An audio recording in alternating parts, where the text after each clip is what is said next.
Ça, c'est le guide suprême d'Iran, Ali Khamenei. Et là, il est en train d'expliquer devant des millions de personnes que les États-Unis sont un empire en train de s'effondrer, que leur force militaire va être frappée si forte qu'elle ne se relèvera pas, et que Trump ne pourra jamais détruire la République islamique. Dans 11 jours, il sera mort. Parce que pendant qu'il prononçait ces mots, la CIA était déjà en train de l'observer pendant son sommeil. Depuis des mois, ils cartographiaient chacun de ses déplacements. Et ils avaient quelque chose que Khamenei ne soupçonnait même pas. Une taupe, infiltrée directement dans son entourage. Sauf que tuer l'homme le plus protégé d'Iran, c'est pas juste une question de savoir où il est. C'est un compound blindé, un bunker tellement profond que l'ascenseur met 5 minutes à descendre, et un des espaces aériens les mieux défendus au monde. Mais le matin de l'attaque, Khamenei va commettre une seule petite erreur. Une seule, et c'est pourtant celle-là qui va lui coûter la vie. Et dans cette vidéo, je vais vous montrer étape par étape comment les États-Unis ont réussi l'impossible. D'abord, il faut que vous compreniez à quel point Khamenei était devenu introuvable depuis la guerre des 12 jours en juin 2025. Le mec a quasiment disparu de la surface, plus aucune apparition publique, plus de déplacement, il vivait enfermé dans son compound 24 heures sur 24, 7 jours sur 7. Ce compound, c'est la maison de la direction, en plein quartier de Pastor Street à Téhéran. De l'extérieur, ça ressemble à un bâtiment gouvernemental classique, mais en dessous, c'est une véritable forteresse souterraine. Plusieurs niveaux de bunkers, des mètres de béton armé, entourés par les défenses antiaériennes les plus avancées d'Iran. Et tout en bas, l'un des bunkers les plus enterrés au monde. Avec ça, le leadership iranien était convaincu que personne ne pouvait les atteindre. D'ailleurs, cette opération était déjà prévue depuis très longtemps. En juin 2025, pendant la guerre des 12 jours, Israël avait déjà un plan d'assassinat prêt. Tout était calé, mais Trump avait opposé son veto. À l'époque, l'option militaire directe, c'était non. Sauf que quelque chose va changer. La semaine après Noël 2025, Netanyahou se rend à Mar-a-Lago en Floride et dit à Trump en face, l'Iran est en train de relancer son programme nucléaire et balistique. Quelques jours après, des manifs massives éclatent en Iran et le régime massacre des milliers de civils par jour. L'opinion bascule. Et puis, il y a le jeudi 26 février. C'est la dernière tentative diplomatique à Genève. Les représentants des États-Unis appellent Trump directement depuis la Suisse. L'Iran refuse de bouger sur le nucléaire. C'est cet appel qui scelle tout. L'opération est validée. Reste à savoir exactement où se trouve Khamenei. Et c'est là que ça devient complètement fou. Comment on retrouve un homme qui a disparu de la surface depuis des mois, protégé par un bunker à 5 minutes d'ascenseur de profondeur? Et c'est là que la CIA et le Mossad entrent en jeu. Et ce qu'ils ont fait,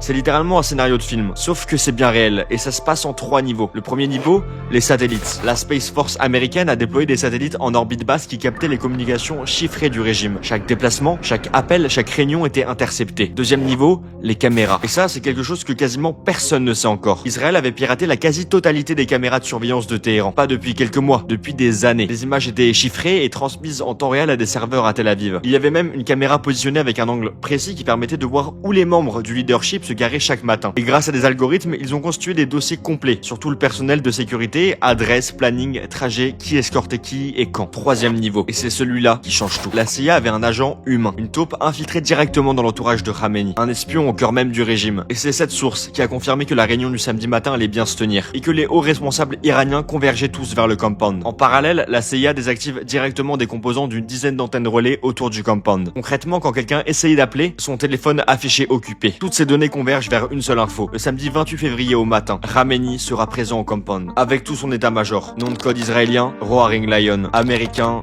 Epic Fury. Ils ont la date, ils ont le lieu, ils ont la cible. Maintenant, il reste plus qu'à frapper. C'est là que Khamenei va commettre sa plus grosse erreur. En effet, il reste un problème, et pas un petit. Téhéran, c'est l'une des villes les mieux défendues au monde. La première étape est donc cruciale, aveugler l'Iran. Des dizaines de missiles Tomahawk sont lancés en premier pour détruire les radars. En parallèle, des EA-18G Growler injectent de fausses données directement dans les écrans radars iraniens. Et des centaines de leurres et de petits drones saturent complètement les opérateurs. 200 chasseurs israéliens pénètrent dans l'espace aérien. Il s'agit du plus grand raid aérien de l'histoire d'Israël. Des F-35, des F-15 ravitaillés en vol qui ont traversé la Jordanie, la Syrie et l'Irak sur près de 2000 km. Et c'est là que le renseignement fait toute la différence. Rappelez-vous, au début de la vidéo, Khamenei disait que personne ne pourrait l'atteindre, sauf qu'il a fait une énorme erreur. En effet, Khamenei se sentait moins vulnérable en plein jour. Il avait baissé sa garde, et ce matin-là, il n'avait pas rejoint le bâtiment sécurisé où l'attendait son état-major. Il était resté dans les étages supérieurs du compound, dans une salle bien moins profonde et bien moins protégée. Vous vous souvenez du bunker avec l'ascenseur de 5 minutes? Et bah, ce bunker, tout en bas, il était quasiment imperméable. À vrai dire, même les bombes les plus lourdes de l'arsenal américain auraient eu du mal à le percer. S'il avait pris cet ascenseur ce matin-là, et qu'il était descendu tout au fond, il aurait probablement survécu. Sauf qu'un escadron spécialisé va lâcher 30 bombes directement sur le compound. Ce sont des GBU-28, des monstres de 5 mètres de long, qui percent près de 6 mètres de béton armé. Leur ogive de 300 kg de tritonal, un mélange de TNT et de poudre d'aluminium, a la particularité de ne pas détonner à l'impact, mais seulement une fois à l'intérieur du compound. Directement, la maison de la direction s'effondre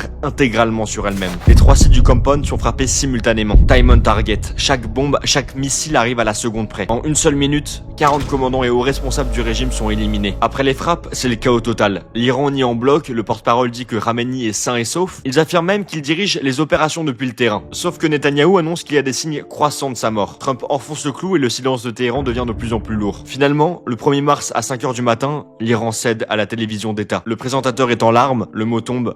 Martyr. Et pendant ce temps, la machine du régime tourne déjà. Dès le lendemain, un conseil provisoire de 3 hommes prend le pouvoir. L'assemblée des experts, constituée par 88 religieux, doit désigner un nouveau guide suprême le plus vite possible. Mais ne croyez surtout pas que c'est terminé, parce que Khamenei avait prévu le coup. Il avait nommé ses successeurs, et l'Iran possède encore 2500 missiles balistiques. La décapitation du régime n'a pas désarmé le pays, parce que ce qui s'est ensuite passé, c'est encore plus fou que l'assassinat en lui-même. En effet, la riposte iranienne va toucher plus d'une dizaine de pays frappés en même temps. Dubaï en flammes, le Bourj al-Arab touché, le détroit d'Ormuz bloqué. Et d'ailleurs, si vous voulez suivre la situation en temps réel, j'ai créé un serveur Discord où je partage tout ce que les médias ne montrent pas. Les vrais mouvements de troupes, les images satellites, les sources brutes du conflit. Vraiment, je vous dis rarement de me rejoindre en dehors de YouTube, mais ça vaut vraiment le coup. Le lien est en description, rejoignez-nous. Pour ce qui est de ce nouveau conflit qui est en train d'exploser au Moyen-Orient, j'ai déjà tout analysé dans une vidéo complète. Les 3 phases de l'opération américaine, la riposte iranienne minute par minute, les conséquences sur le monde entier et même le rôle de la France. Parce qu'il y a beaucoup de choses à dire de ce côté-là.